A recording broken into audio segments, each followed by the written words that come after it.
एक दूसरा नीति वचन जो जीवन को दिशा, राष्ट्रीय जीवन को दिशा देने वाला, जो देश में परंपरागत आस्था को कायम रखने वाला है। उसमें कहा गया है कि विपदि धैर्य मथा अभ्युदय क्षमा।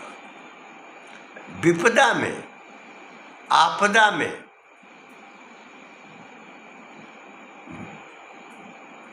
धैर्य काम आता है।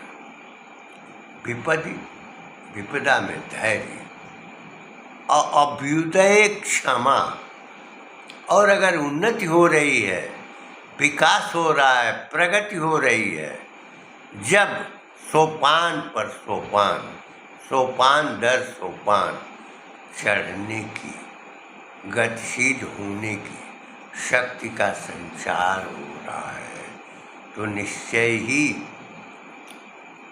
विपत्ति में धैर्य की परीक्षा होती है। और अभ्युदय में, उन्नति में, विकास में, वैभव में क्षमाशीलता होनी चाहिए। शक्ति संपन्न होते हुए भी क्षमाशील होना ये गुण है। और यह गुण कहाँ से मिला है? वो भारत का जो चिंतन दर्शन है, भारत का जो बोध है,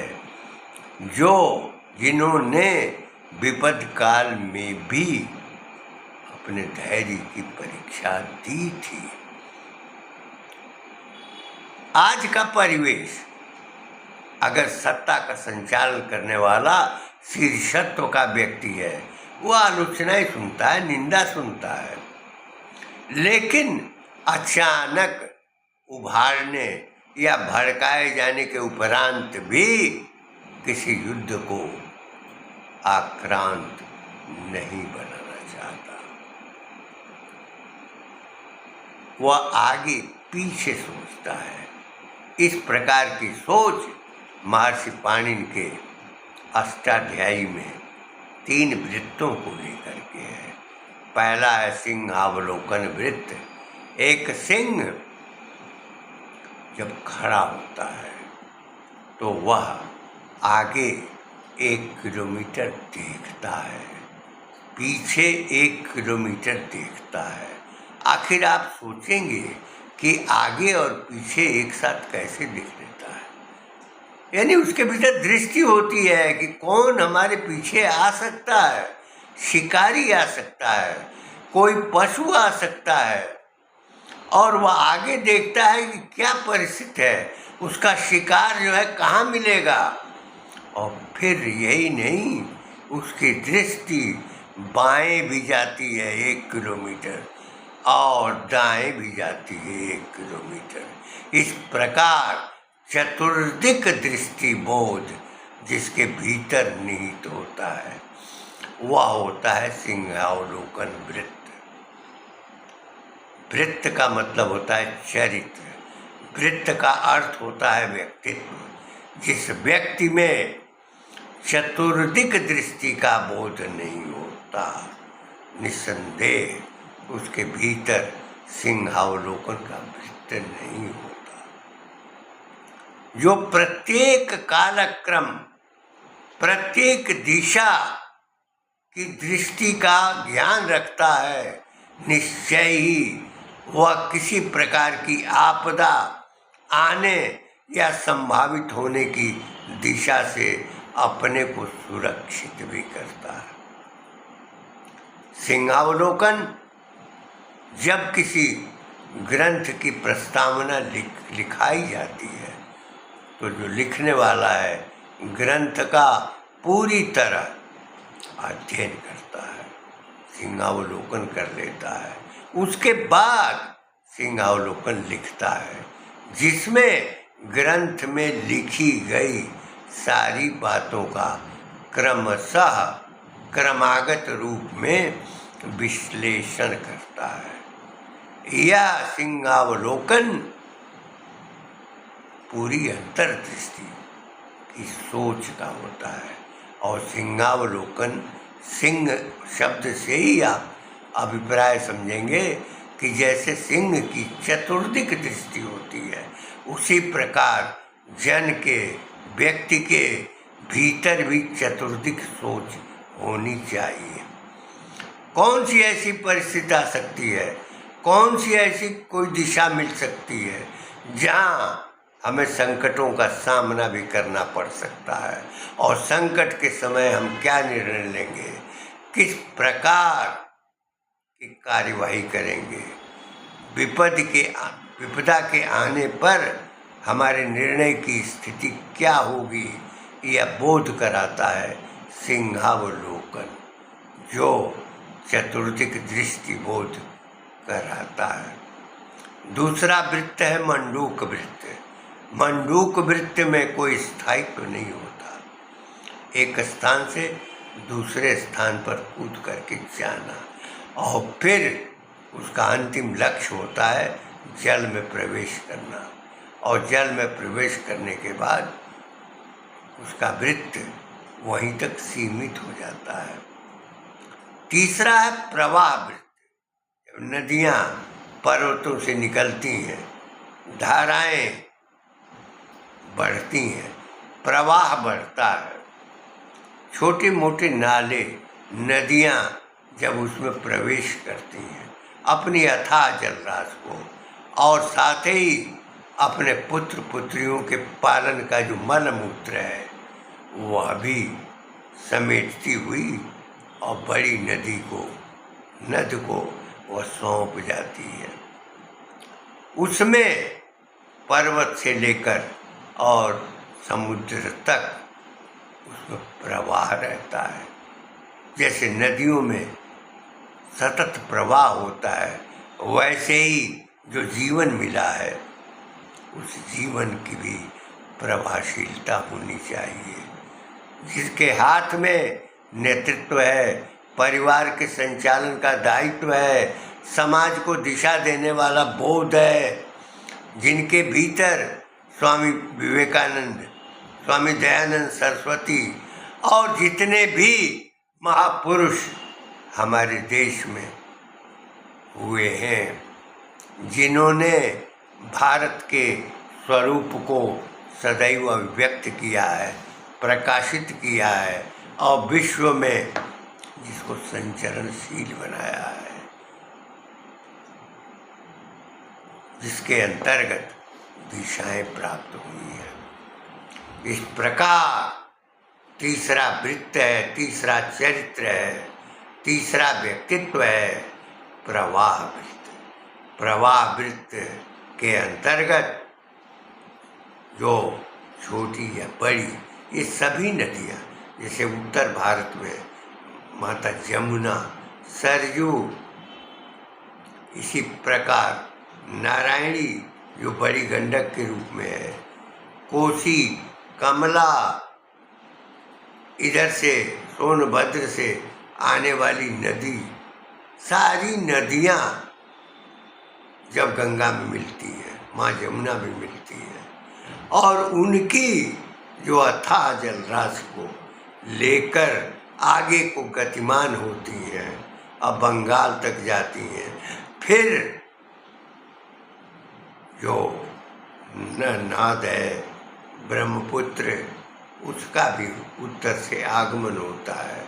आमा गंगा पश्चिम से बारी धारा को समेटती हुई सारी नदियों से जल की रत्नराश लेती हुई जब वो आगे बढ़ती हैं तो ब्रह्मपुत्र और माँ गंगा दोनों एक साथ चल पड़ते हैं और स्वतः उनमें मिलन हो जाता है और फिर महासागर में समर्पित हो जाती है। रहीम ने गंगा के महत्व को तो कायम रखा, उनका मर्यादित स्वरूप कायम रखा, लेकिन यह भी कह दिया कि जब माँ गंगा समुद्र में मिली तो उनका नाम धीमा पड़ गया। निश्चय ही समुद्र में विलीनीकरण के बाद जितनी भी नदियां हैं अपना अस्तित्व समाहित कर देती है। वही श्रद्धा का बिंदु है। जब कोई व्यक्ति दूसरे के प्रति अपने अस्तित्व को समर्पित कर दे तो श्रद्धा होती है। भगवान की प्रतिमा के प्रति समर्पित कर देना श्रद्धा होती है। जिस महापुरुष, जिस राष्ट्र पुरुष के प्रति हम अपनी भावना को, अपनी दृष्टि को, अपने अस्तित्व को भूलकर और उसकी भावना में, उसकी चिंतन धारा में राष्ट्र के लिए, समाज के लिए, संस्कृति के लिए, प्रवाह के लिए जब हम समर्पित होते हैं तो श्रद्धा होती है। यह श्रद्धा का स्वरूप नेतृत्व को शक्ति प्रदान करता है, नेतृत्व को बल प्रदान करता है, नेतृत्व में वह परम शक्ति उजागर करता है जो जिससे न केवल समाज संरक्षित होता है बल्कि राष्ट्र संरक्षित होता है और देश खंडित होने से बच जाता है। भारत ने हजारों आक्रमण झेले हैं और लूटे हैं। भारत लूटा है, भारत शोषण का शिकार हुआ है। विदेशी आए हैं और उन्हीं की संकल्पना के अनुसार मैकाले ने भारत के अतीत को परिवर्तित करने का प्रयास किया है। हमारी गुरुकुलों को उसने नष्ट किया है। न केवल उसने किया है बल्कि कथित आज़ाद भारत में भी नेहरू ने किया है। हमारे अतीत को विस्मृत किया है, हमारे इतिहास को बदरूपित किया है। जिस देश के लोग समर्थ थे, शक्तिशाली थे, जिन्होंने वेदों की ऋचाएँ भी लिखी हो, जिन्होंने पुराणों की रचना की हो, उपनिषदों की रचना की हो, दर्शन का ज्ञान दिया हो, रामायण और भागवत जैसे विशाल ग्रंथ जो सामाजिक चेतना के प्रतीक हैं, उनको प्रकाश में लाने वाले महर्षि वाल्मीकि और महर्षि वेदव्यास, जिनकी धारा पर आज हमारा समाज संचरित है और इस विपदा की स्थिति में भी जो हम खड़े हैं, जो भी हम अपने अतीत को स्मरण कर रहे हैं, तो हमारे भीतर सामर्थ्य का भाव बोध विद्यमान बना रहता है। इसका कारक है हमारी ये सनातन संस्कृति।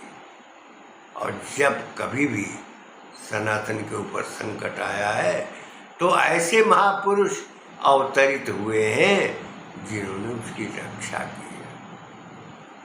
आर्यों का आगमन, सिकंदर का आगमन सारा का सारा झूठा है और इतिहास में उसको जोड़ा गया है यह दिखाने के लिए कि यूरोप का इतिहास, यूरोप का गौरव भारत के गौरव से श्रेष्ठ रहा है।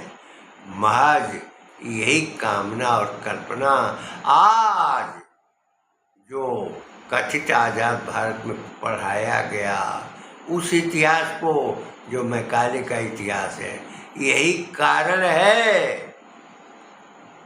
कि लोग आर्यों के आक्रमण की चर्चा करते हैं, सिकंदर के आक्रमण की चर्चा करते हैं। अरे शक आए, कुषाण आए, हूण आए, पढ़नव आए, मुसलमान आए, तो ग्रंथों में उसका उल्लेख हुआ। लेकिन सिकंदर जैसा महान योद्धा होते हुए भारत की न तो किसी जनश्रुति में, न किंवदंती में, न तो किसी ग्रंथ में उसका उल्लेख है, तो कैसे मान लिया जाए कि सिकंदर ने भारत पर आक्रमण किया था। आर्य जिन्होंने वैदिक, पौराणिक, औपनिषदिक ग्रंथों की रचना की, जिन्होंने रामायण, श्रीमद् भागवत दिया, कैसे हम मान लें कि वे सब बाहर के थे। अम्बेडकर ने अध्ययन किया था। दलित हैं, चर्मकार हैं, मेहतर हैं, डोम हैं, उनके नाकों का अध्ययन किया था, क्योंकि उसने पढ़ा था जो मैकाले ने पढ़ाया था। मैकाले ने शिक्षा दी थी कि आर्यों के नाक बड़े होते हैं, चपटे होते हैं, अरे नुकीले होते हैं। और इस प्रकार से जब उसने अध्ययन कराया महाराष्ट्र के दक्षिणी भाग के भी, उत्तर के भाग के भी, तो जो नासिका की बनावट और रचना उत्तर भारत में थी, जो पूर्वोत्तर भारत में थी, बंगाल में थी, मणिपुर में थी, त्रिपुरा में थी, अरुणाचल में थी, आसाम में थी, बंगाल में थी, वही नासिका की प्रकृति उत्तर भारत में थी। और जो ब्राह्मण की नासिका थी, जो चर्मकार की नासिका थी, डोम की थी, धारीकार की थी, हलखोर की थी, वही नासिका का स्वरूप, उसकी प्रकृति, उसका गुण समान था, नुकीला था। और इसी प्रकार से जो महार समुदाय है महाराष्ट्र में, तो महारों की भी नासिका का, और महाराष्ट्र के ब्राह्मणों का भी, क्षत्रियों का भी अध्ययन किया गया, वैश्यों का भी अध्ययन किया गया। यह सिद्ध किया उसने कि नासिका के आधार पर यह नहीं निश्चय किया जा सका कि आर्य बाहर से आए और यहाँ के लोगों को भगाया दक्षिण की ओर, और फिर वो आक्रमण में प्रवेश थे। ये झूठा, अनर्गल और यही इतिहास कथित आजाद भारत में जवाहरलाल नेहरू ने पढ़ाया। भारत को असामान्य रूप से या ऐतिहासिक क्षेत्र में, इतिहास के चित्रण में गुलाम ही बनाने का प्रयास किया। इन शब्दों के साथ मैं अपनी वाणी को विराम देते हुए मैं यह कहना चाहूँगा कि विपत्ति काल में धैर्य और अभ्युदय में क्षमा का बोध भाव सदैव बना रहना चाहिए। और जो अभ्युदय करता है, उन्नति करता है, ऊंचाई की ओर जाता है, उसे क्षमाशील होना चाहिए। और विपदा काल में धैर्य की परीक्षा होती है, और अनेक ने परीक्षाएं दी हैं और उसमें सफल